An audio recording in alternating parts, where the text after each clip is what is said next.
ACB అధికారులకు భయపడి పారిపోయిన అంబర్పేట తహసీల్దార్ సంధ్య కోసం గాలింపు కొనసాగుతోంది. ఆమె ఇంటికి తాళం వేసి ఉంది. భర్త, పిల్లల ఆచూకీ కూడా లేదు.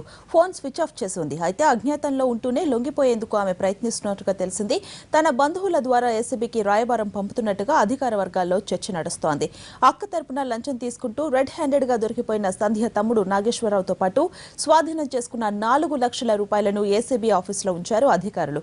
ఆమె ఎన్ని రోజులు దాక్కున్నా ప్రభుత్వ ఉద్యోగి కనుక లొంగిపోక తప్పదని, కనీసం నెల రోజులు జైల్లో ఉండాల్సిందే అంటోంది ఏసీబీ. లంచం తీసుకోవడం కంటే పారిపోవడం తీవ్రమైన నేరంగా మారే అవకాశం ఉంది.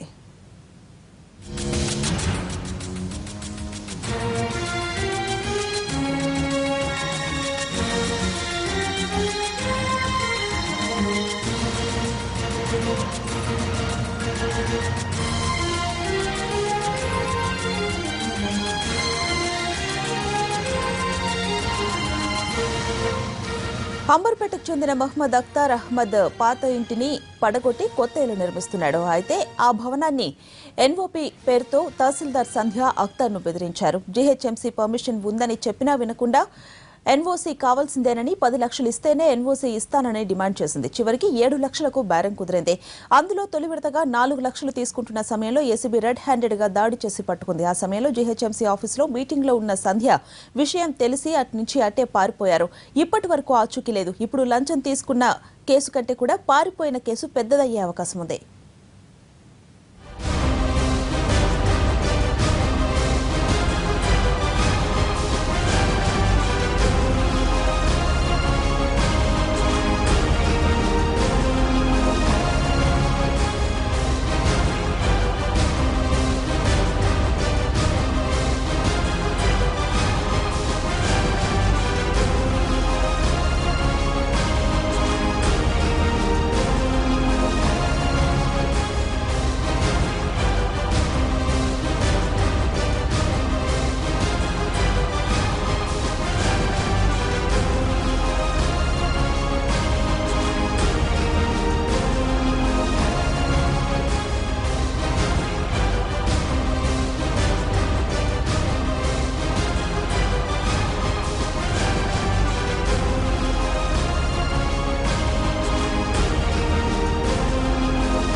జీహెచ్ఎంసీ ఆఫీస్ నుంచి వెళ్లబోయే సమయంలో సంధ్య బాగా టెన్షన్తో కనిపించారని ఆమె సహోద్యోగులు చెబుతున్నారు. చివరగా ఆమె ప్రశాంతి అనే ఉద్యోగినితో మాట్లాడింది.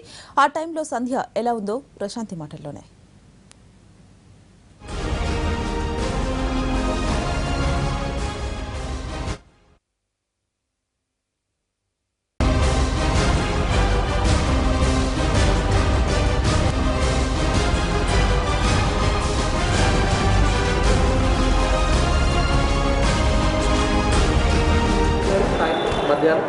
జిహెచ్ఎంసీ ఆఫీస్లో సర్కిల్ నెంబర్ 9లో ఎలక్షన్ వర్క్ చూసుకుంటూ ఉన్నాం. మార్నింగ్ నుంచి వాళ్ళు అక్కడే ఉన్నారు. అరౌండ్ 3-3:30 ఆ టైంలో వెళ్ళారు. వెళ్ళప్పుడు చూసాం. అంత అబ్జర్వ్ చేయలేదు. కొంచెం ఫార్మాట్స్ చేయడంలో బిజీగా. మమ్మల్ని ఏం అడగలేదు. ఇప్పుడు అదే మేడం ఏ టైం వరకు ఉన్నారు అన్నదే విషయం అడిగారు. స్టేట్మెంట్ రికార్డ్ చేశారా? లేదు.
అతనికి డబ్బులు టెన్షన్ లేక మాకు వచ్చి అప్రోచ్ అయ్యాడు, అతను కంప్లైంట్ చేశాడు. దాని మీద మేము కేసు రిజిస్టర్ చేసుకొని ఇన్వెస్టిగేషన్ స్టార్ట్ చేసాం.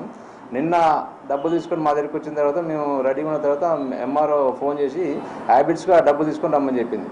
హ్యాబిట్స్కి డబ్బులు తీసుకొని పోయే ప్రయత్నం ఉండగా మళ్ళీ ఆమె ఫోన్ చేసి హ్యాబిట్స్ కాదు పంజగుట్ట రమ్మని చెప్పింది. పంజగుట్ట పోయిన తర్వాత అతను కాల్ చేయమని చెప్పింది. అదేవిధంగా పంజగుట్ట చౌరస్తా పోయి అతను కాల్ చేసిన తర్వాత ఆమె లిఫ్ట్ చేసి ఒక అబ్బాయి వస్తాడు తనకు డబ్బులు హ్యాండ్ ఓవర్ చేయమని చెప్పేసి ఈ ఎంఆర్ఓ ఇన్స్ట్రక్షన్ చేసింది. ఆ ఇన్స్ట్రక్షన్ చేసిన సరే అని చెప్పిన తర్వాత ఒక 5 నిమిషాల తర్వాత వాళ్ళ ఓన్ బ్రదర్ నాగేశ్వరరావు అని చెప్పేసి అతను వచ్చి ఇతను కాంటాక్ట్ అయినాడు ఫోన్ ద్వారా. కాంటాక్ట్ అయిన తర్వాత ఆయన దగ్గరికి వచ్చి మేడం పంపారు అని చెప్తే ఈయన కంప్లైంట్ కన్ఫర్మ్ చేసుకున్నాను ఆమె దగ్గర. మళ్ళీ ఫోన్ చేసి ఆమె నాకు కాదని చెప్పేసి అవును మా అబ్బాయి ఆయనకి అని చెప్పిన తర్వాత ఇతనికి డబ్బులు అతనికి హ్యాండ్ ఓవర్ చేసాము. అతని కంప్లైంట్ వెహికల్ కూర్చొని లెక్క పెట్టుకుంటుండగా అతను మాకు సిగ్నల్ ఇస్తే మేము పోయి పట్టుకున్న తర్వాత అతని దగ్గర 4 లక్షల రూపాయలు స్వాధీనం చేసుకున్న తర్వాత మేము ఫినాథిన్ టెస్ట్ కండక్ట్ చేస్తే పాజిటివ్ వచ్చింది, 2 చేతులు కూడా పాజిటివ్ వచ్చింది.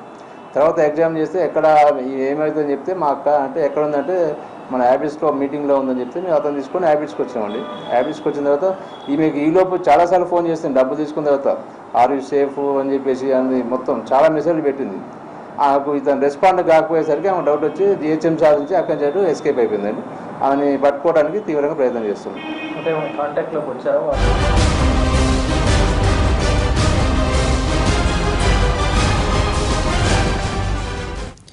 లంచం కేసులో అంబర్పేట్ ఎంఆర్ఓ పరారీ ఘటనకు సంబంధించిన మరిన్ని వివరాలు మా ప్రతినిధి శర్మ అందిస్తారు. శర్మ చెప్పండి, అంబర్పేట్ ఎంఆర్ఓ సంధ్యారాణి కేసుకు సంబంధించి మీ దగ్గర ఉన్న తాజా సమాచారం.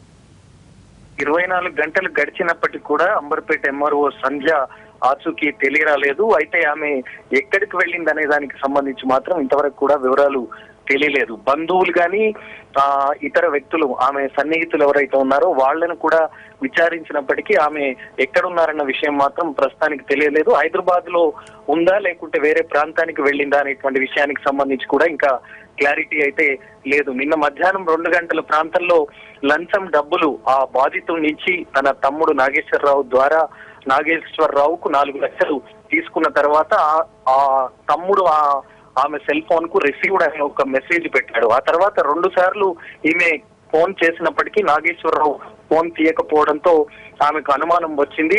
తన తమ్ముడిని ఏసీబీ అధికారులు పట్టుకున్నారన్న విషయం కూడా తెలియడంతో ఆమె జిహెచ్ఎంసీ కార్యాలయంలో ఒక సమావేశం, ఎలక్షన్ కి సంబంధించినటువంటి సమావేశం ఉండడంతో అక్కడి నుంచి ఆమె వెళ్లిపోయింది. ఆ తర్వాత కాల్ లొకేషన్ అలాగే టవర్ లొకేషన్ ఆధారంగా ఆమె సెల్ ఫోన్ నుంచి కూడా ఏసీబీ అధికారులు వెతికినప్పటికీ ఆమె ఆచూకీ తెలియరాలేదు. ఆ తర్వాత ఆమె ఫోన్ స్విచ్ ఆఫ్ అయింది, భర్త ఫోన్ స్విచ్ ఆఫ్ అయింది. పిల్లలు ఇద్దరికి సంబంధించి వాళ్ళు ఎక్కడున్నారనేటువంటి విషయం తెలియలేదు. ఇంటికి లాక్ వేసి ఉంది.